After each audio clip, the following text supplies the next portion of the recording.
So today we are going to continue with the second lecture on gravitational wave backgrounds. So essentially yesterday, if you remember, we covered at a rather formal level the definition of gravitational waves in three different manners. But today we are going to start with the actual core topics of these lectures, which are early universe sources. So gravitational wave backgrounds from the early universe that I'm going to classify in four categories: from inflation, pre or reheating, phase transition, and cosmic defects. These I'm going to cover them from a theoretical, phenomenological point of view. So it's not going to be as heavy in the formal side as yesterday, but still, it's going to be a theoretical description. And then we are going to discuss a little bit more about the phenomenological implications. Let me first start by summarizing the gravity of the situation of how we have got into how far we've got yesterday. So, in a Friedmann-Lemaitre-Robertson-Walker background metric, so in an expanding universe, we can think of tensors, transverse traceless degrees of freedom, of the metric degrees of freedom representing gravitational waves. And all the formalism we explained yesterday, all the complexity, at the end boils down to essentially solve a wave equation, relativistic wave equation, in an expanding background. Okay, so I have my friction term, and I have a source, which is the anisotropic stress, so whatever deviation from the total, from the fluid, from the homogeneous anisotropic background energy momentum tensor, and that deviation is the anisotropic stress, the transverse traceless part of which sources gravitational waves. So the situation we want to look for is for fundamental fields in certain phenomena in the early universe that they are going to be wildly excited, and if they develop a transverse traceless non-vanishing part here, then they are going to source gravitational waves. And hence the gravitational waves are going to inherit the properties of these guys through this source. Good. So we are literally aiming to look at the very first second of the universe, literally. And essentially the game we want to play is to look for the different sources that we can think of here that will produce sufficiently strong backgrounds, initially very blue shifted, no? Because they have high frequencies, they will redshift as the expansion of the universe goes on, and eventually will arrive to us in the form of a spectrum. And it is this spectral shape that is going to contain a lot of information of the physics that created the backgrounds in first place. Good. Recall from the lecture yesterday that we learned how to characterize the energy density of gravitational waves. This is a volume average of this bilinear of the kinetic of the first time derivative of the tensors. We can express it like this. And now remember that I have to take the volume over a length scale much larger than the typical wavelengths of the modes themselves, of the gravitational waves themselves. So essentially I can introduce Fourier transform of each of these guys, and now if the volume is very large, as I'm saying, compared to the wavelength, so if I'm in this limit, essentially this boils down to a delta of Dirac. I eliminate one of the integrations in k space, and then I can write my spectrum like this. Sorry, my total energy density as equal to the integral over some guy, this bilinear combination of the tensor modes in Fourier space now. Essentially, if you isolate here the integration in the modulus of k, and you take here the angular integration in k space, this is what we call the spectrum of gravitational waves.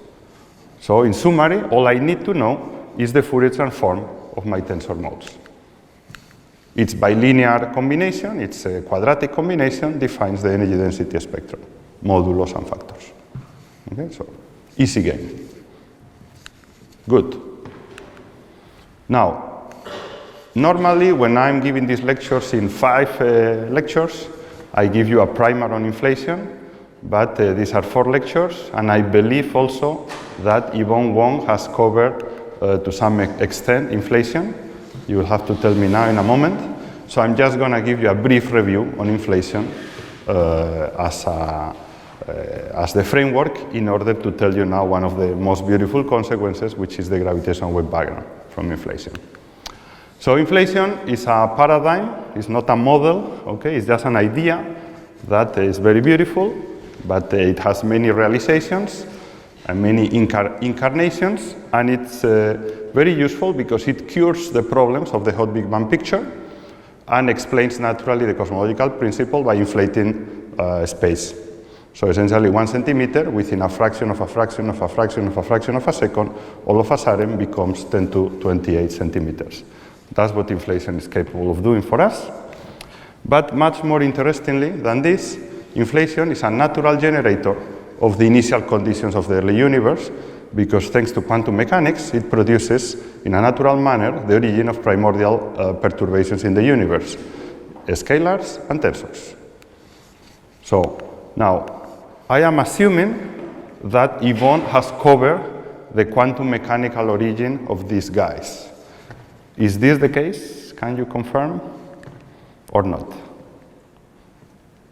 Can you just say something? So.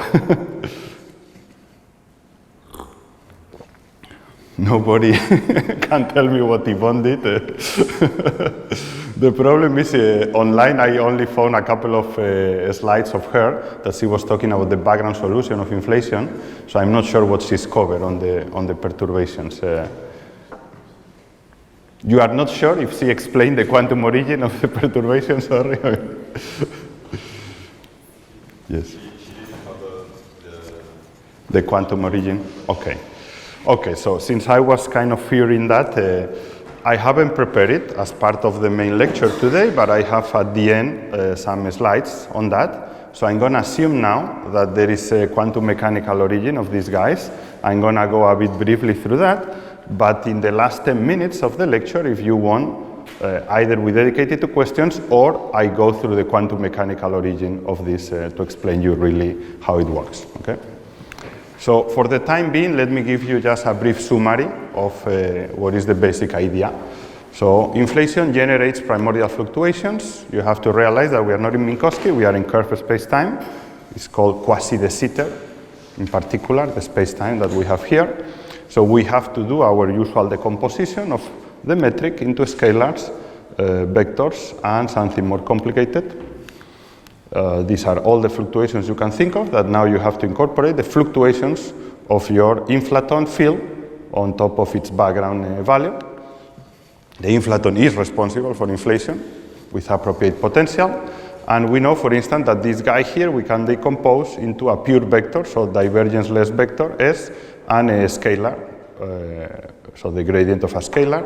And this guy here, you see gradients over this scalar, gradient of this vector, and then pure tensor. Okay, it's the same decomposition I was showing yesterday. Now, in an expanding universe, in particular in an inflationary expanding universe, vector perturbations, because they scale like this, if you solve them, they are going to die away. So even if you excite them in inflation, that very often I hear people say, no, vector perturbations are not excited in inflation. No, they are. The problem is that once they cross the horizon, they die away exponentially. So essentially, they play no role whatsoever in inflation. And this is why we are always talking about the scalars and tensors in inflation. We are neglecting the presence of vectors because they simply die away exponentially. And for us, of course, the object of study is going to be these tensors. Now, degrees of freedom I have, scalars then, and tensors, degrees of freedom of interest. But we already learned yesterday that the scalars are not gauge invariant. So if I make an infinitesimal diffeomorphism, so a change of coordinates, we know that the tensors are gauge invariant, but the scalars are not. That doesn't prevent me, of course,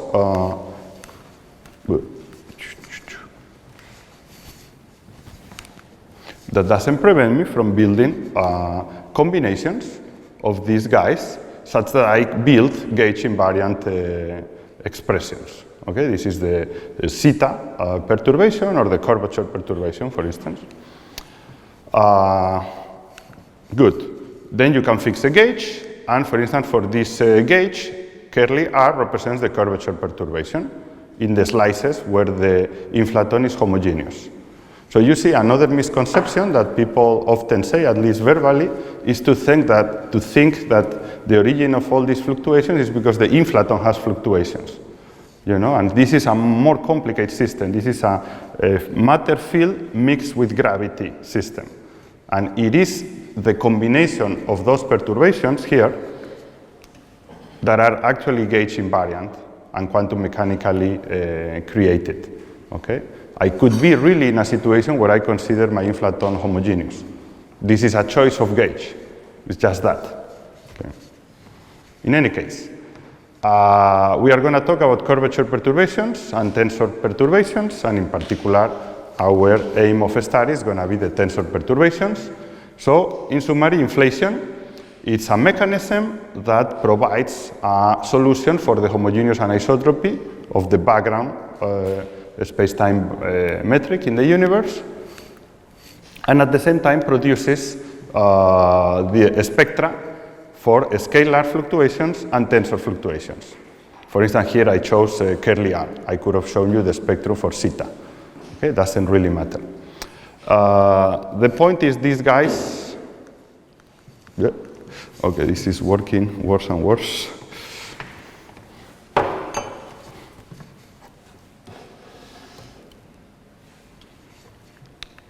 These guys have a quantum mechanical origin, and as I said before, I will dedicate maybe the last 10 minutes of the lecture, if you want, to explain you that in more detail.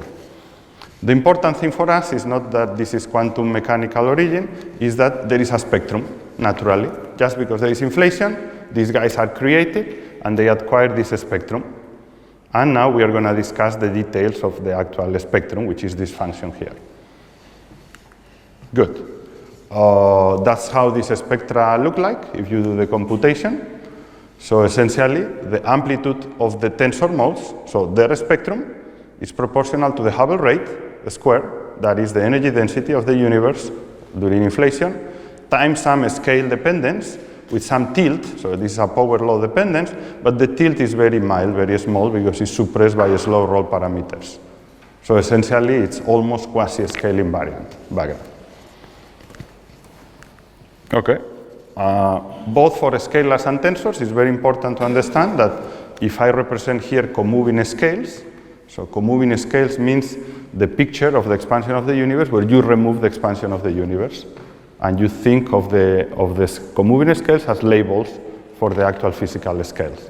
So from that point of view, the comoving Hubble radius is, during inflation, is actually shrinking. So this scale, which is a comoving wavelength, is sub-horizon, because it's smaller than the comoving Hubble radius, but the comoving Hubble radius is shrinking, so the scale eventually exits the Hubble radius during inflation. It becomes super Hubble.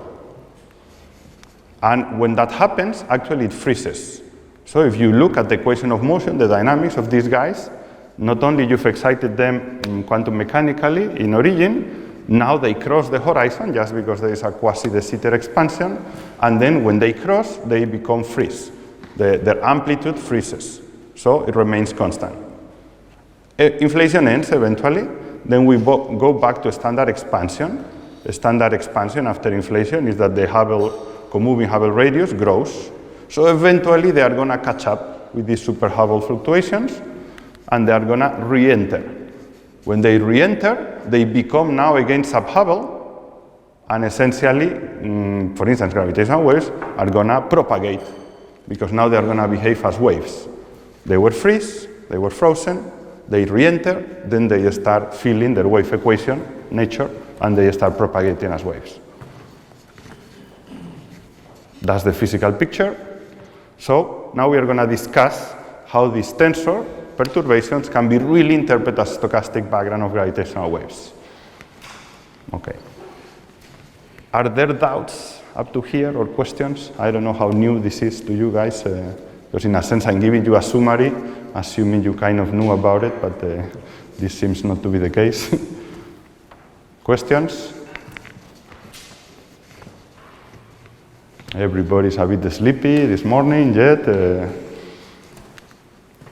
Well, now, because as I said, the origin of these tensors are quantum mechanical, let's actually quantize this tensor. Okay, and we quantize this as we do with any scalar degree of freedom, except that this is a tensor. But the idea is pretty much the same. You decompose here into the mode functions, and you use annihilation and creation operators. These are quantum operators that give the quantum nature to these tensor perturbations that now we promote to an operator. And this is a helicity basis. There are two polarizations, plus and cross, as we saw yesterday. You could think of a chiral basis with left and right chiral gravitational waves. Doesn't matter. There are two independent ones. You can use whichever basis. The energy density of gravitational waves, remember, is this volume average of this bilinear combination. But now we are talking about a quantum field. So essentially, through the ergodic theorem or hypothesis, we can substitute the volume average by an ensemble average, a quantum mechanical ensemble average, because that's the information I really know about these guys. So if I do that, then I Fourier decompose these guys. Here is the Fourier decomposition, and now I translate the expectation value, the quantum mechanical expectation value, into the Fourier modes. And this allows me to define the so-called power spectrum of these derivative modes. Power spectrum is nothing but the two-point function of this guy, as you see it written here. Or if you want, physically, this is really a sense of the variance of this guy, because this guy is only, the expectation value is only non-zero when the momenta are the same. So essentially, this power spectra, what is really telling me about is what is the typical amplitude of my tensor modes. Understanding that there is an ensemble, a distribution of these amplitudes. Good, so my energy density of gravitational waves is an integral over this power spectrum. If you want, I put together all these pieces, and this defines an energy density spectrum of gravitational waves.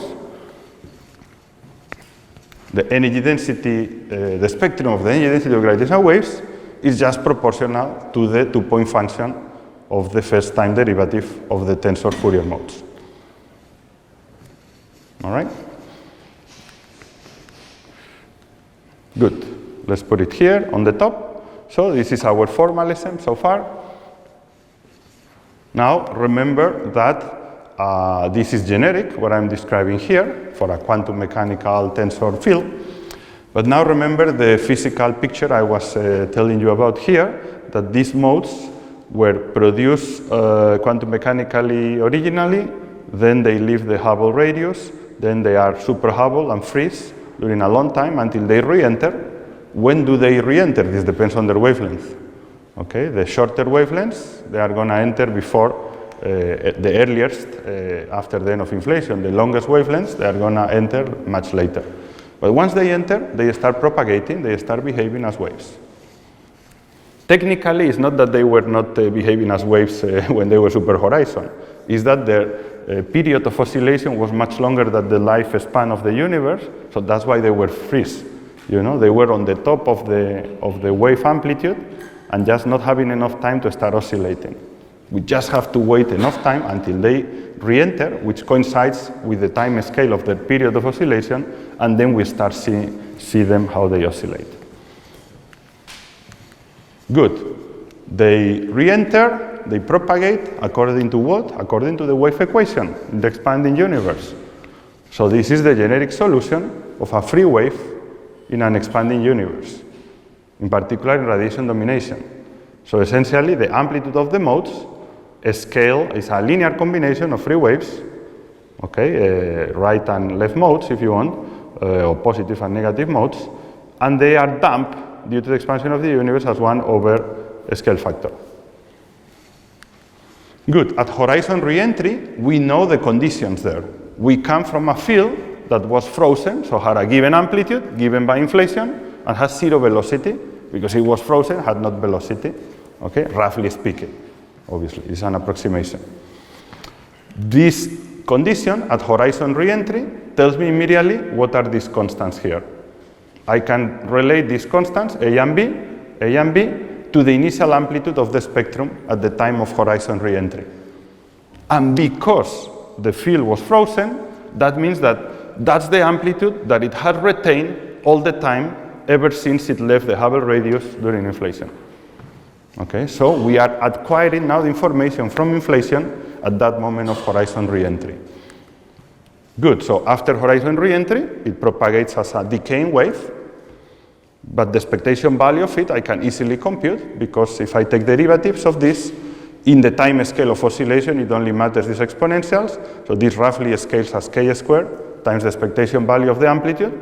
I forget about the change in the scale factor, because that's an adiabatic compared to the change of the oscillations themselves. And then the expectation value of this guy, I plug in these constants. I know the constants. They are proportional to the scale factor at the time of horizon reentry and the amplitude of the perturbation at the time of horizon reentry. So I just plug in this, and this is what I obtain. And now what I have here, the expectation value of the original tensor fluctuation as dictated, created by inflation. Question? Take a time average of the last value? Time average? Yeah. Let's say I'm abusing a bit notation here. There is a time average as well, not only ensemble average, there is a time average. That's right. Yeah. More questions? Good.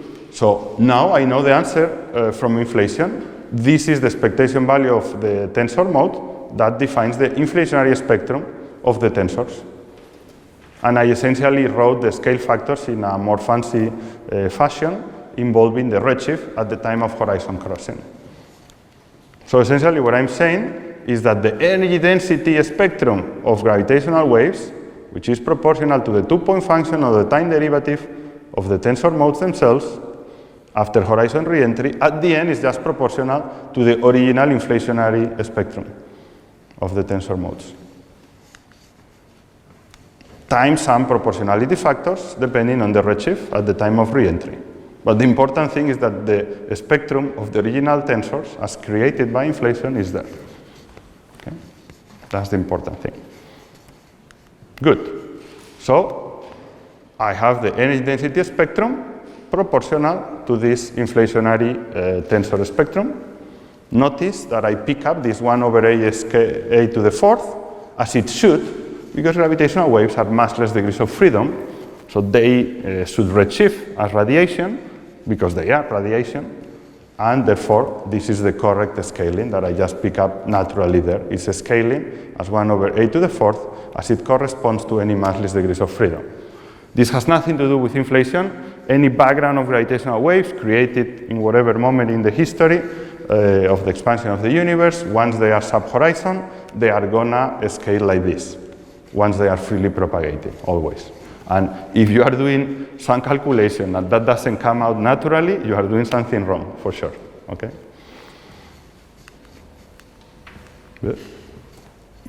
Good. It turns out that in a radiation-dominated background, there is a very simple expression for the redshift at a given moment of horizon crossing related to the comoving scale at that crossing time. It is this simple expression, so I can substitute here, and it turns out that my energy density spectrum of gravitational waves, it scales as radiation degrees of freedom, as we said, proportional to omega rad today. This is the fraction of relativistic degrees of freedom today, times the original tensor spectrum of inflation. But now realize that this is nothing but the critical energy density of the universe today. So this invites me immediately to define the fraction of the energy density of the spectral gravitational wave energy density to the critical one, and then I get this answer for radiation domination. Okay, so the spectrum today, defined in this manner, is actually simply a number of proportionality times the original tensor spectrum from inflation, in radiation domination at least. Good?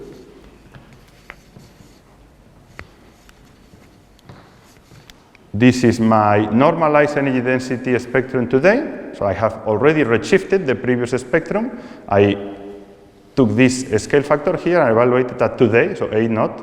So this cancels out this. And this is all I pick up, this proportionality factor, omega rad. Okay?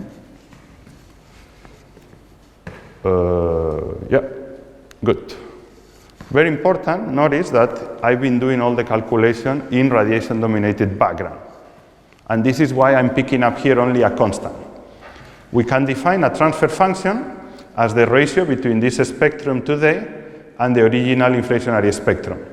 And for radiation domination, what I'm showing you is that the transfer function is scale independent, doesn't depend on the scale.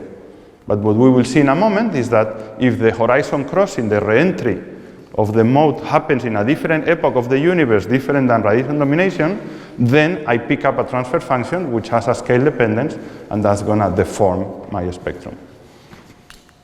Good, but let me stick to this radiation-dominated part for the time being. Remember that the inflationary spectrum, it's proportional to the energy scale of inflation, to the Hubble rate at the time of inflation, times some mild, very mild scale dependence. It's called a red tilt, because this tilt here is negative, and it's almost a scale invariant because it's so small.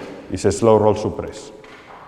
The current upper bound on the slow roll parameter is 10 to minus 2 or so. So essentially, this is a spectral tilt at most of order 10 to minus 2, very small. Good. Now, remember the omega gravitational wave spectrum defined in this fashion, okay, as the normal omega parameters in cosmology today is just proportional to this guy, where the proportionality is omega rad, is the suppression of relativistic degrees of freedom to actual energy density background in the universe, where there is no scale dependence here because we were in radiation domination. So how does it look, my spectrum? If I now plot it in this kind of plot, log of the amplitude of the spectrum versus frequency today, I place here LISA, the will-be first detector of gravitational waves in space, and advanced LIGO, which is the ultimate version of LIGO in a couple of years, will be operating. This corresponds, to stage 5 of a LIGO Virgo detection program. So essentially, because my original spectrum of gravitational waves from inflation was scale invariant, I can draw a line here, and because I'm not picking up any dependencies due to the fact that I'm crossing during radiation domination, all the modes that correspond to, all the frequencies that correspond to modes that cross during radiation domination, they are gonna essentially give us a scale invariant background today, or technically a red tilted quasi-scale invariant if I take into account this tilt. Okay? What's the most important aspect, property you see of this picture here? What calls your attention? I'm showing you a prediction, and I'm showing you some experiments.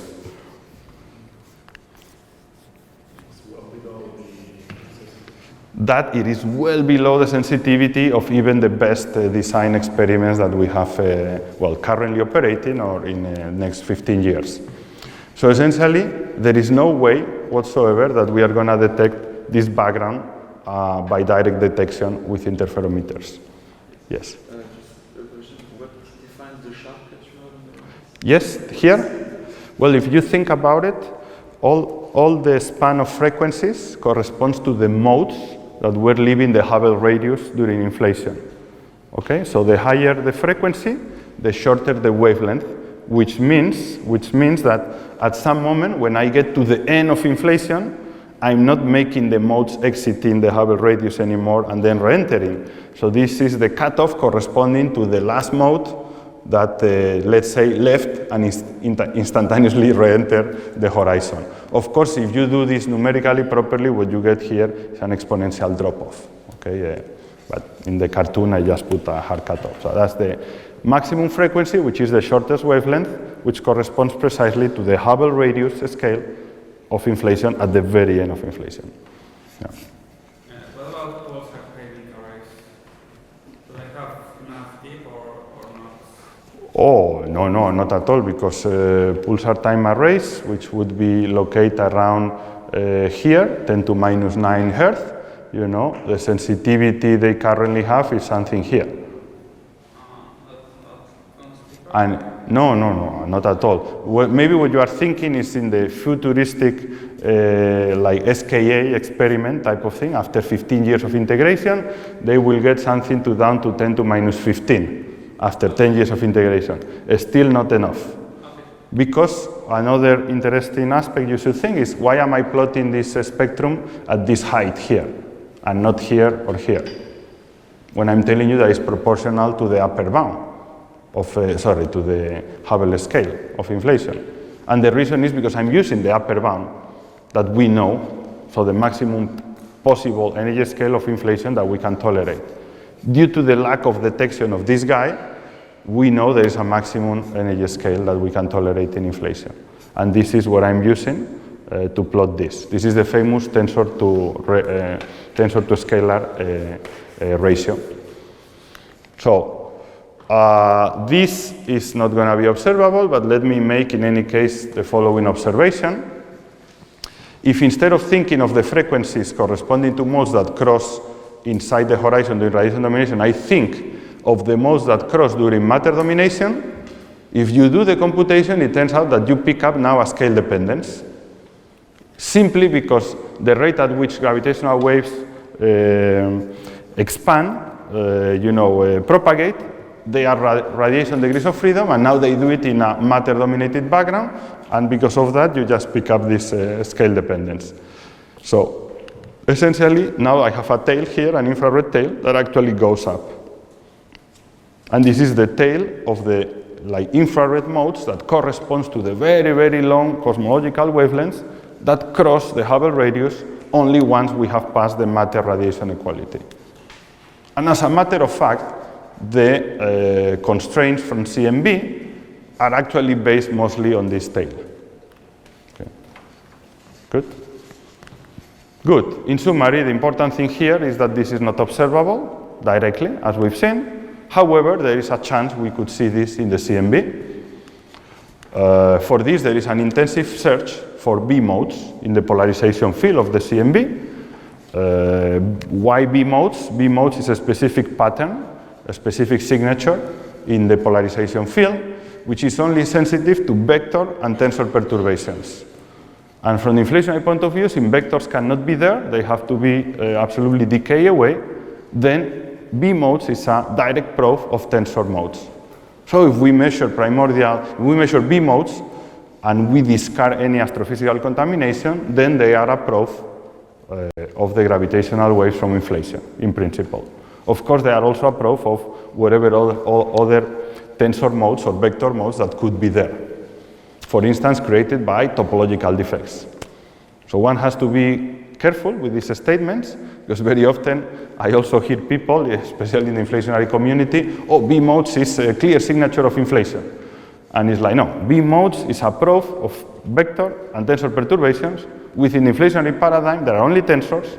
Hence, if you ascribe any detection of B modes to inflation, this is how you detect the tensors of inflation. But then, whether you can demonstrate that those are due to tensors from inflation or from something else, that's another story, okay? In any case, there is a chance, only very, very few alternatives to inflation can really propose a signal of B modes. It's very difficult, so very likely if we detect B modes, it will be really a signature of inflation, but we will have to do extra work to really demonstrate that. Good. Now, can you think of another possibility by which I could observe this background? Remember the shape of this background, it has this tail here, it's quasi-scale invariant here. Can you think now of another possibility to make observable, to boost somehow this background, so that I could detect it, attempt to detect it directly, let's say with interferometers. And I'm giving you a clue here. So, essentially, I said, radiation domination, this is constant. Matter domination, this dies away with the scale. So maybe if I go in the opposite direction of matter domination, let's say, there is equation of state for radiation domination, which is 1/3. There is equation of state matter domination, which is 0. Instead of decreasing my equation of state, let me increase it. Okay? That's called stiff domination. What's going to happen? Well, that your transfer function, actually, for generic equation of state, pick up this form. You see, this is a scale independent for radiation domination, but it picks a scale dependence depending on the equation of state. And if the equation of state is stiff, this is what you get. You are going to uplift the UV tail of your spectrum of energy density spectrum of gravitational waves today. Okay. Now this is a cartoon. Let me show you actually the result of an actual calculation, not the details of the calculation, but just the result. Okay, so you do a realistic computation of the transfer function, means to solve the propagation of the tensor modes during expansion of the universe, which is dictated by a fluid combination of stiff and radiation components. You do that numerically or pseudo-analytically, then with numerical support, and what you get is that your spectrum today is equal to the previous quasi-scale invariant plateau we got for radiation modes times a transfer function in the stiff period, which I can factorize like this as a window times power law behavior, with the power law behavior essentially corresponding to the modes that cross the horizon, inside the horizon, at the time of stiff domination. So essentially what I want you to see is that in the realistic computation, you see I don't have just a vertex here, I don't have a sharp angle, what I have is a smooth transition. You know, if you do things properly, obviously there is a smooth transition. In any case, there are two branches, a power law corresponding to a stiff domination crossing, a window, a transition for the modes that are entering the Hubble radius precisely at the time of the transition between the two dominations. And finally, I go back to the plateau for the modes crossing during radiation domination. Furthermore, is this really how the spectrum really looks like? And this actually connects with one of the questions some of your colleagues was asking before. Well, it turns out that not really, because the spectrum really looks like this. The spectrum is really an oscillatory guy, highly oscillatory. You know, that's the real spectrum. But of course, in any detection experiment, what you are going to measure is many cycles of the oscillations of this guy. So this is why typically, you know, we just average over oscillations. And we always show the oscillation average spectrum, because otherwise it's very noisy, as you just saw. Okay, but the actual real spectrum, if we had the ability to really measure over one cycle of oscillation, it would really pick up all these oscillations here. Okay. Good. So what is important here is that this blue tilt, or if you want this slope, the tilt of it's controlled by the equation of state that I'm assuming between the end of inflation and onset of radiation domination. And this equation of state, if it's stiff, so bigger than 1/3, then uplifts the tail in such a way that, you see, it could be detectable. Now, the background. The height of the spectrum is again proportional to the energy scale of inflation. And the location of this transition between power law and scale invariance, it's the frequency corresponding to the end of the stiff domination. So altogether, the spectrum contains information, you see, about the cosmological epoch that we are speculating with, which is a stiff domination. Okay, close the parentheses. Now I go to the cartoon picture again, where I have just broken power law here, then scale invariance, but that's all I need to describe this. What you see is that my signal scales like this, with this spectral tilt, so this is not a scale invariant anymore. You see, even though the original inflationary spectrum is quasi-scale invariant, now my energy density spectrum today is not a scale invariant, just because a significant fraction of the modes enter during a stiff domination. Good. If you see in these plots, now I'm crossing through some of the experiments, contrary to before. And furthermore, we are also crossing this limit, which is called the BBN limit, that you should never cross. Essentially, any stochastic background, because it's a background of radiation, of gravitational waves, which act as radiation, they act as extra relativistic degrees of freedom in the universe, and you would change too much the BBN nuclear rates if you have too much of extra radiation on top of the standard model. So you can never tolerate any background above this limit, essentially. And what you see is here I have the ability to even cross that limit, which means I can really probe this background. Good. So we don't want to cross this limit. Then, taking the prediction, the analytical prediction, we can tell what is the parameter space for the equation of a state as a function of the transition frequency. For the different energy scales I can speculate with my inflationary model. And what you see is that we prefer rather a small equation of a state to be compatible with BBN. Because the larger it is, the larger the tilt, and then the more easy I'm going to violate this guy here. So essentially, being compatible with BBN requires a stiff equation between 1/3 and something not very large, not close to 1. However, detecting this background in LISA requires precisely the opposite.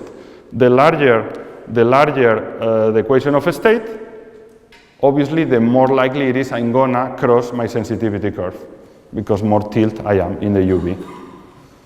And here's the problem, that these plots are a bit incompatible, and unfortunately if you impose BBN constraints over the ability of LISA to measure this background, you are left with this small area here, which essentially more in detail with as a function of the different energy scale looks like this. So we are only capable with LISA to measure a very small portion of the parameter space of this signal, which is too bad, no? Because otherwise the signal would be very observable, but we know that by consistency due to BBN already can never have such a tilt. So this is impressive, because once LISA operates, we are going to be able to put an upper bound into what's the maximum stiffness in equation of a state of the early universe. At least given some assumptions on the energy scale of inflation.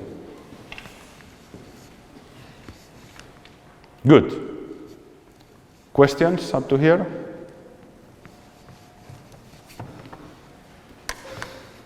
Yes.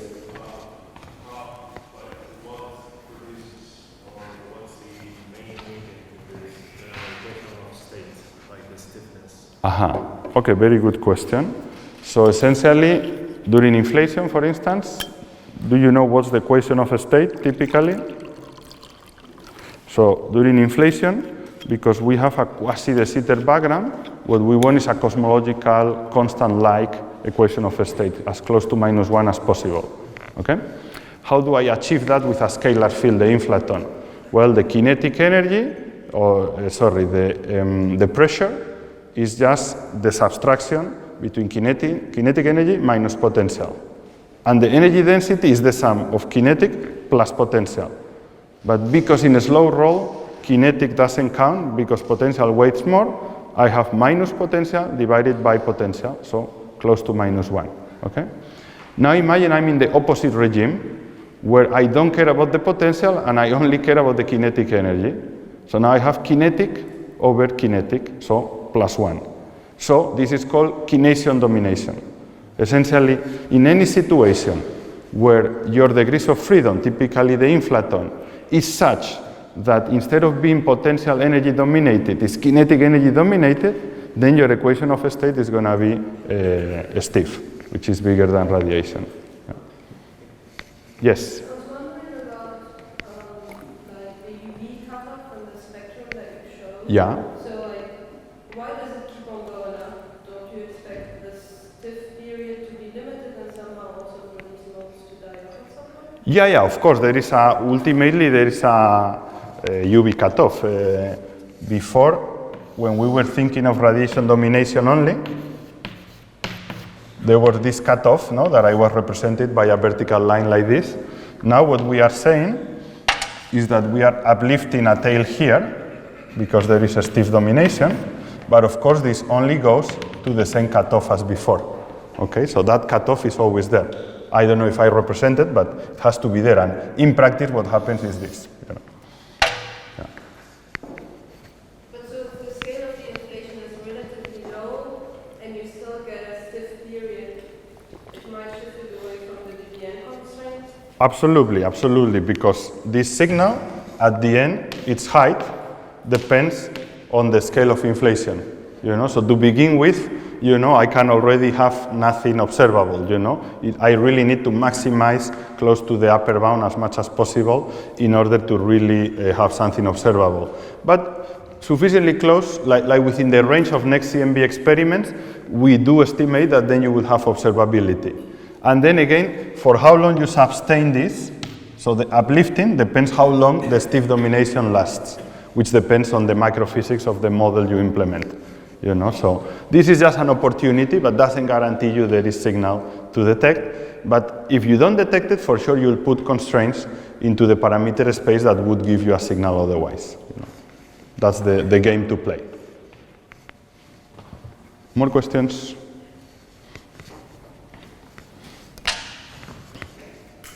Yes? So when you put down the possible detection mechanisms for that detection, you only had Lisa and A-LIGO. Yes. In principle, couldn't you see something like this at like the pulsar timing array, or is this like? Like this, okay. At pulsar timing array, no, because,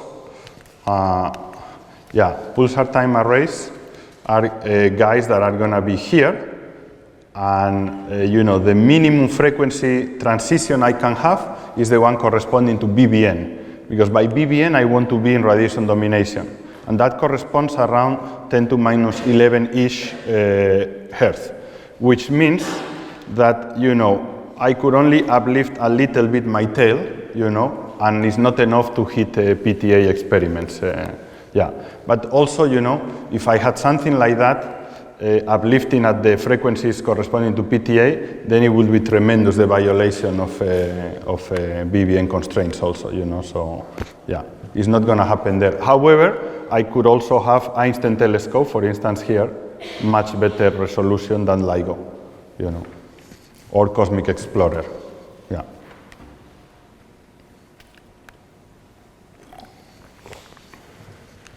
Okay?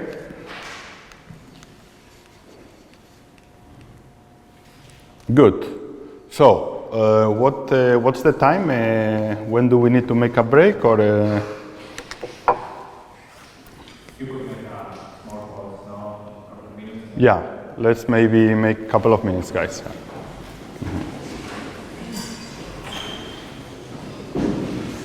Because quantum mechanics is there, and it's going to be always there. The properties of whether it's uplifted or decreased due to transfer function, that's of course a speculation depending on the epochs we assume in the cosmic evolution. But it has to be there if there is inflation, whatever the inflationary model. But now the problem, or the advantage, depends on the angle you want to take, is that inflation is a very flexible paradigm.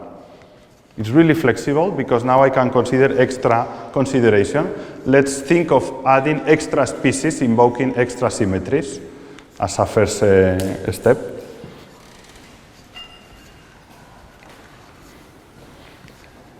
Okay, I could also consider other aspects like enhancing scalar perturbations, etc. But let me start by adding extra species, and in particular, maybe one of the favorite scenarios that people consider is axion inflation, which is nothing but invoking a shift symmetry into the inflaton, so that we consider now the inflaton as, for instance, in the last lecture yesterday, a axion-like particle.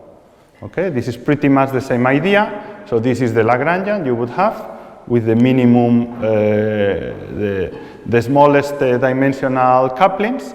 And the good thing of this is that due to the symmetry, the shift symmetry, it dictates immediately what are the possible couplings you have to other matter sectors. And even if you have a potential that breaks explicitly the symmetry, the good thing of this is that the symmetry protects the potential, which is a problem in inflation in general, because if you have ordinary interactions, through radiative corrections, you may spoil the inflationary properties of the potential. This is not the case here. However, this is not the QCD action. I don't know if anybody can tell me why. You think about it, and then you tell me later. Good. I can have couplings to fermions, I can have couplings to gauge sectors. FF dual is very interesting because it has this form of being a total derivative. I'm going to call this its topological nature. Even if I'm talking of U1, it's still having this form of the total derivative, and this is very interesting for us, as you will see in a moment. Good. As I said, this is protected against radiative corrections. So this is the scenario we are going to consider. This should be a normal phi. The inflaton pseudo-scalar action, and essentially think of doing inflation with the potential, with the given potential, m squared phi squared. Okay, simple possible case. And now think of your gauge field. Let's think of a abelian case, okay, U1. You quantize it, decompose it into normal LECT modes with your polarization basis here and your quantization condition here. And now you study the equations of motion of the modes, and what you discover immediately is that the dynamics differ the two polarizations, the plus and the minus modes, the chiral, the left and right hand chiral polarizations. They have a different sign here. Why is that? Because this operator in first place is actually breaking CP. It's odd, you know. So essentially you are distinguishing the chiralities. And that's the reflection of this. The two polarizations don't enjoy the same dynamics. One of them is actually going to be tachyonic, necessarily. So all the effect is controlled by this parameter, this dimensionless parameter psi, which is just a way of measuring the kinetic, the velocity of the inflaton, normalized by the decay constant of the action and the Hubble rate. Okay.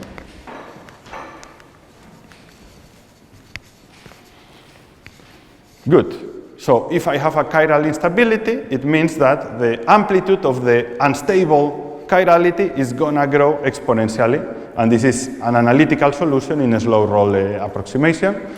Doesn't matter the details of that. What is really relevant is that one of my chiralities is going to grow exponentially in time, and the other one is going to remain in vacuum, just because it doesn't feel the tachyonic effect. And this is what makes so special, this coupling, and so interesting from a phenomenological point of view, as you will see in a moment. So the gauge fields are very excited. We are going to see this in a moment, which means they are going to create gravitational waves. And not any type of gravitational waves, but chiral gravitational waves, because the gauge fields themselves are chiral. Good. How do I know this? Well, we solve our favorite equation by now, the wave equation, sourced by the transverse traceless part of the anisotropic stress here, which is played by the electric and magnetic configurations of the gauge field excitation. So you have to solve this all throughout inflationary period. This can be done, and because this guy, the source of the electric and magnetic fields, is chiral, then the gravitational waves are going to be mostly chiral. But look that I say mostly, but not exactly just chiral. It's going to be a little bit of the other chirality. So exercise, guys, why? I don't pretend to any of you answer on the fly to this. If you do, I would be very impressed. Okay? I was in a thesis defense a month ago. I was the thesis examiner. The guy taking the exam didn't pass, didn't know how to answer this question, okay, despite the fact that they were only working on this. So now I pass the question to you. Why is it that if I have a exactly chiral gauge field, the tensors are not exactly chiral? They are going to have some fraction of the other chirality excited. Okay, there you go the question. After lunch, we wait for the answer. So how does it look if you do the exercise, you do the math, you solve the equation during inflationary period? This depends on the choice of potential, of course, the strength of the coupling, if you want the decay constant of this action. Well, this is what you typically get. Omega gravitational waves versus frequency today.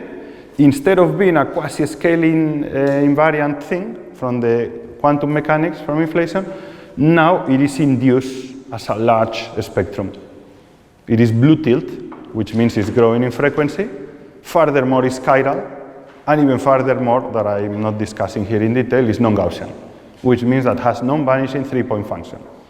So it has a lot of properties that if we were to detect this background, could help us to distinguish this background from any other background.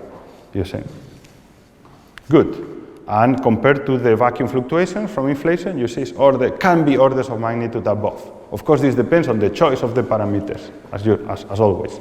Okay, so the relevant thing here is that this is potentially observable with an experiment like LISA. So now realize what we are discussing.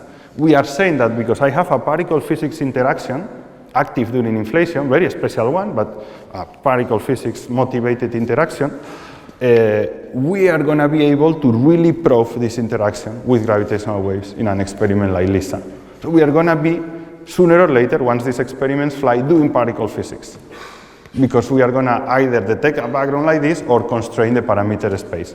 Pretty much as you do in the LHC, when you look for BSM, you don't find it, and you put constraints, potato plots, on the parameter space, on the region of parameters of your new BSM speculation. This is the same. Good. So, for instance, if we can parameterize locally this signal as a power law in every segment, for a small range of frequencies, I can think of a power law as a simple Taylor expansion. And it turns out that analytically, you can write the tilt as a function of the psi parameter and the slow roll parameters. So and the amplitude depends on the psi parameter and the Hubble rate. So altogether, I have three parameters: the Hubble rate on inflation, psi, and the slow roll parameters in that combination. So for arbitrary inflationary models, now I can speculate with the ability of LISA to probe this signal. Here is the space of parameter in psi variable versus slow roll parameters that LISA could detect, or in terms of psi versus the Hubble scale of inflation. So this region of parameter space, not very large compared to the total parameter space of the scenario, but it's already something which tells me that either I detect this or I rule out this space of parameter space. Okay, this region of parameter space.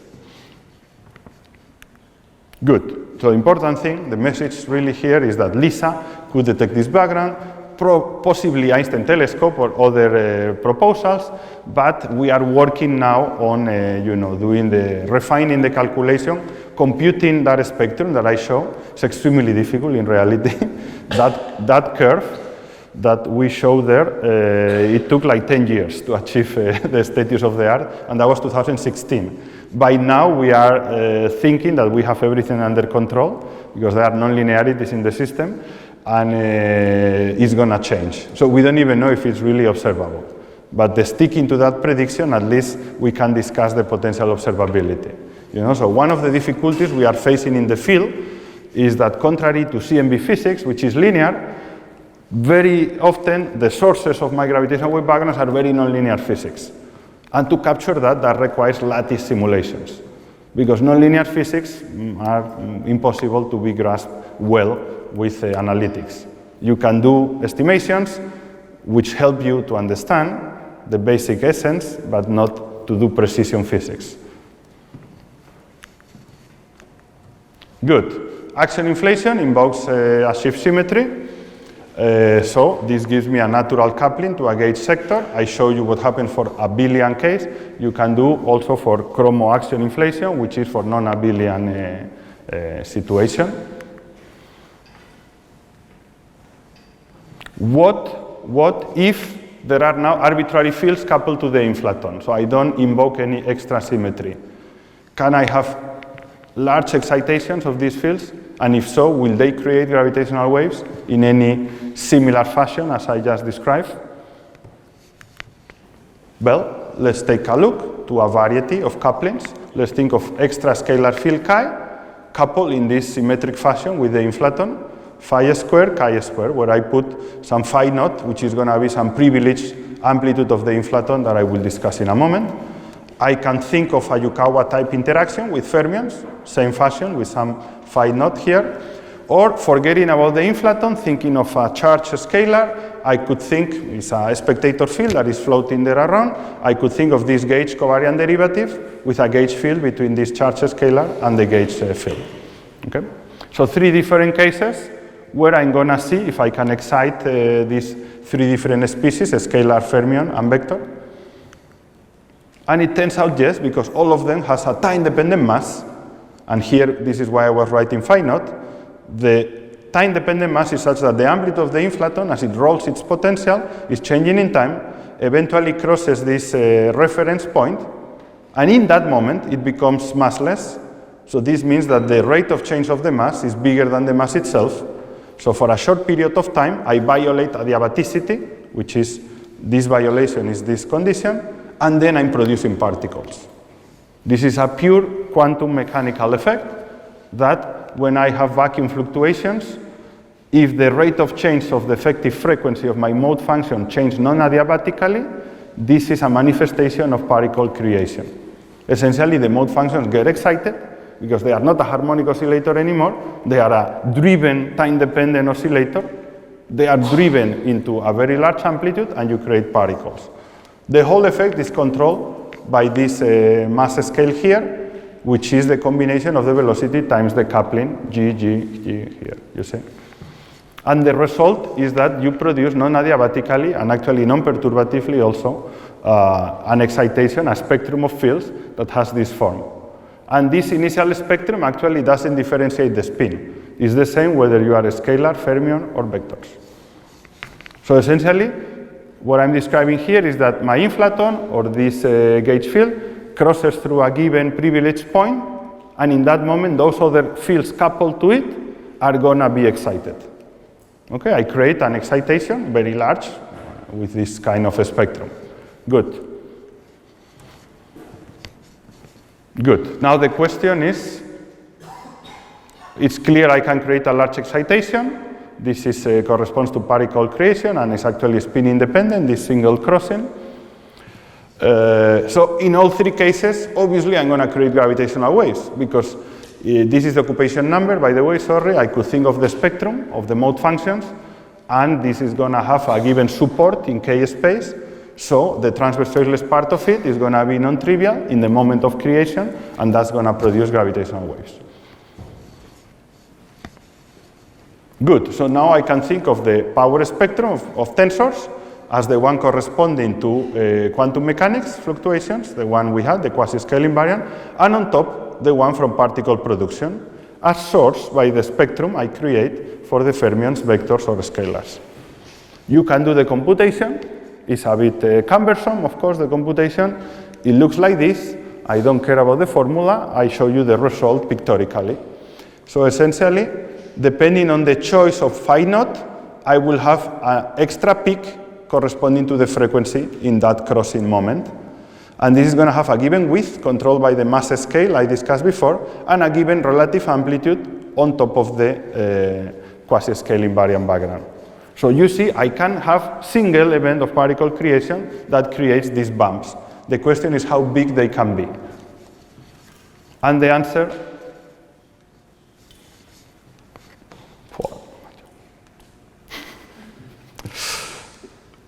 is that, unfortunately, for every single model we've tried, this is always a very tiny contribution.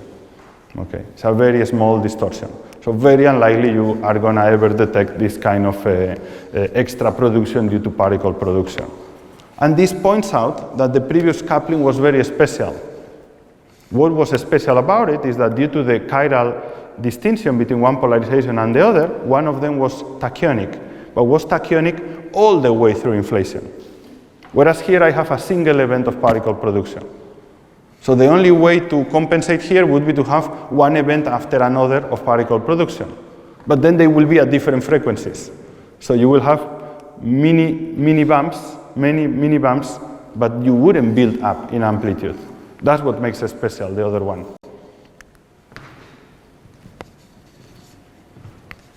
Good. So in summary, adding extra species, if I invoke a shift symmetry, what you see is that I have a very special situation. I have a continuous gravitational wave production, which hence makes it potentially observable. If I have arbitrary couplings, I show you a variety of these couplings, then I have localized production, but not observable at all. So the first one is potentially observable with a blue tilt and chiral background, the other one negligible gravitational wave production. Okay, other ideas. So So this enhanced gravitational waves has promised, no, in two different fashions, other ideas. Let me think of enhancing scalar perturbations and see how this impacts in enhancing gravitational waves. Good.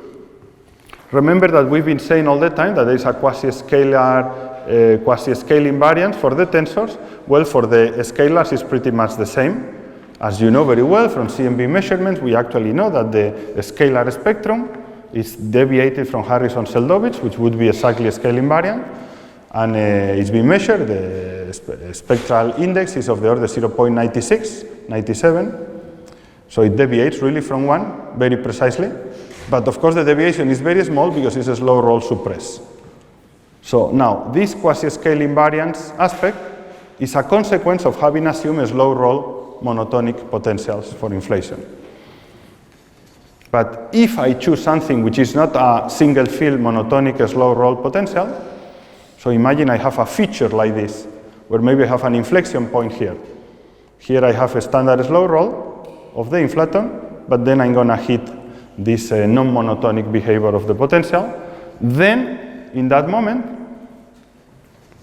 I'm entering into a different regime, which is called ultra slow roll, and essentially the physics is gonna be very different, because now the velocity ultra slows down, and then this implies an enhancement for the power spectrum of scalar fluctuations.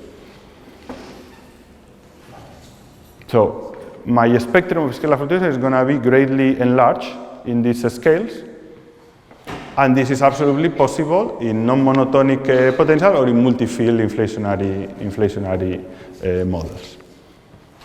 So this is the constraint of the power spectrum at CMB scales. It's very tight, of course.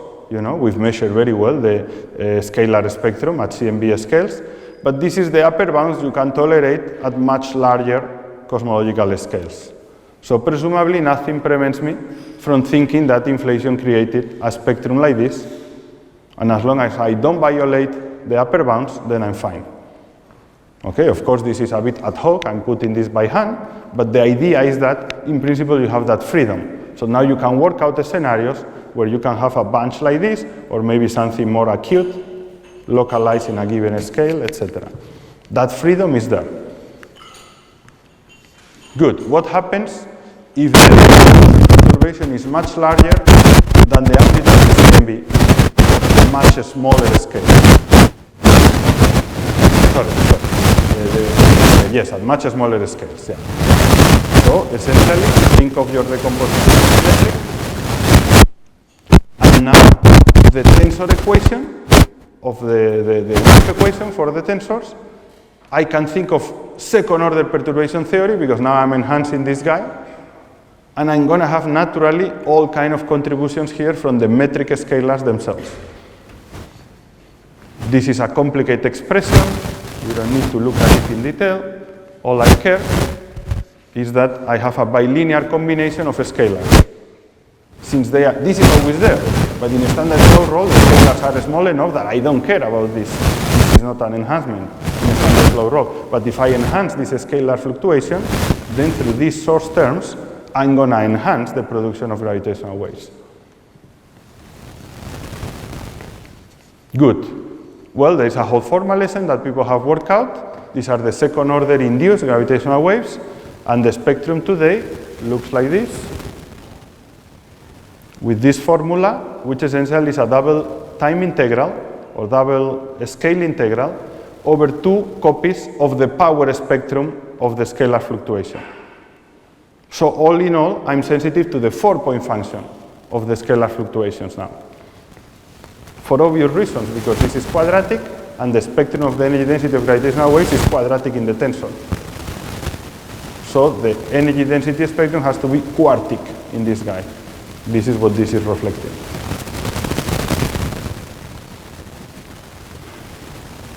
Okay, that's what I was just saying. The amplitude of the spectrum is quadratic in the spectrum and quartic in the scalar fluctuation itself.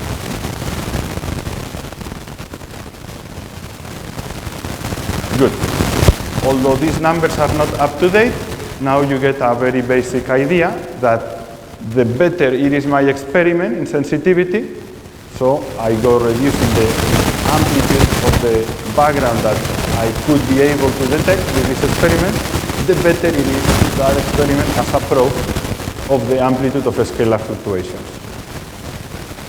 So just because of general relativity, because of this second order effect, you see necessarily, if I don't see any signal in any of these experiments, I immediately put an upper bound on the scalar fluctuations in the universe at the corresponding frequencies.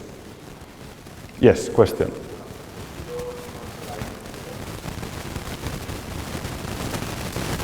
I'm not sure if it wants this one.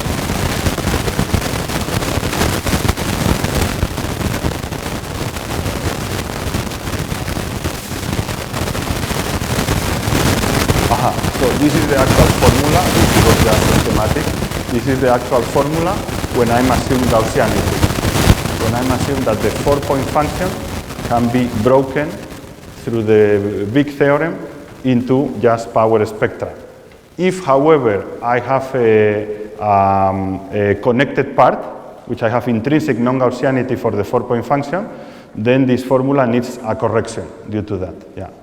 But overall, you know, the idea is that this guy is sensitive to the square of the power spectrum, no matter how you look at it, you know. Of course, the formula is as complicated as it looks, but yeah. Yes, question? How do you check that you are not out of perturbative regime? Because it's already the scalar perturbations are quite large, so... Very good question. So essentially, of course, you know, you have to make sure that this guy is still sufficiently large to produce enhanced gravitational waves, but sufficiently small that my background metric is still 3mm Robertson-Walker. So if this guy was of order 1, you are certainly out of perturbative regime, but if the power spectrum of this guy is of order 10 to minus 2, you consider you are more or less still in the perturbative regime. And when people have done numerical simulation of full GR, they don't see much of the difference with doing the perturbative. 10 to minus 2 on the power spectrum is very strong gravitational waves you are going to produce, very, very strong, yeah. But at the same time, you are going to produce something also very nice, which is primordial black holes. And then you have to play the whole game of inducing these gravitational waves to second order and dealing with primordial black holes that you could produce. Yeah. More questions?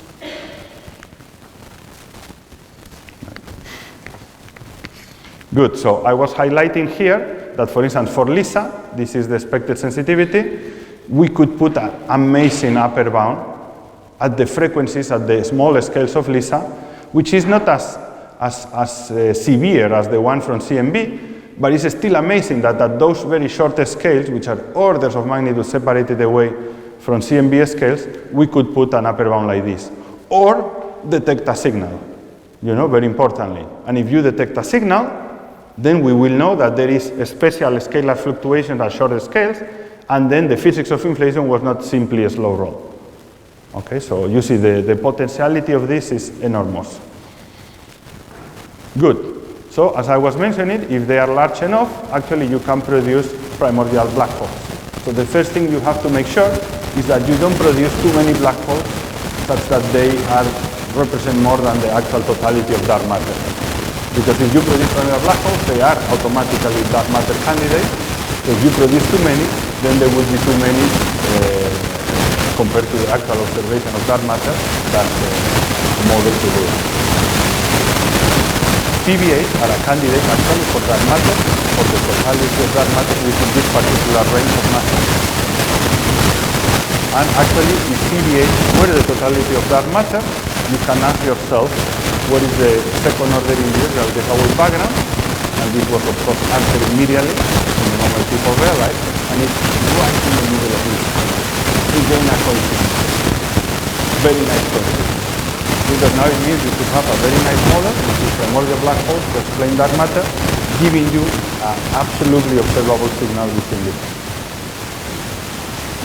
Or otherwise you rule them out absolutely completely, these guys, if you don't see the signal. Has LIGO detected primordial black holes? Well, in Mogollon 2019, the spokesperson of LIGO said, we will know this very soon, determining the mass spin distribution. Now, 5 years afterwards, we have of the order of few hundreds detections, not officially, but public 90, but we have more than 100. And the answer is, it doesn't look like, None of the properties of the distribution of the guys we are measuring look to correspond to primordial black holes. Of course, we have too few events yet, to really make a strong assessment whether there is a small subfraction, but for sure everything looks compatible with astrophysics. Quite unfortunately, because of course it would be a revolution to have a primordial black hole.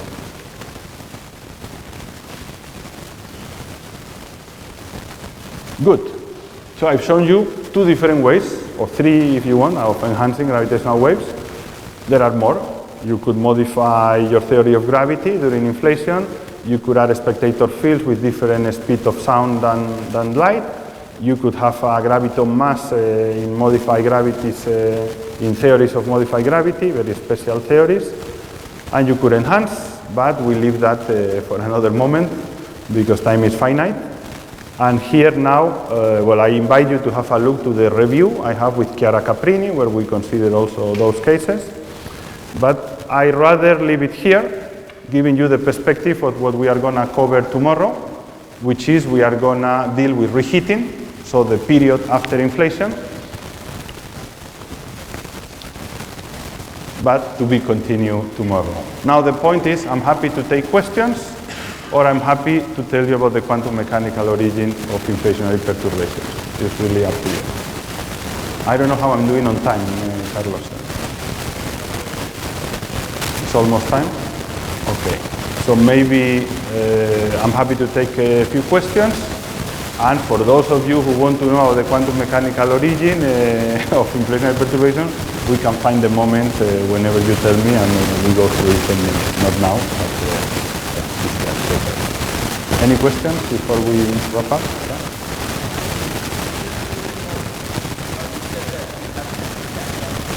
Yeah. Yeah.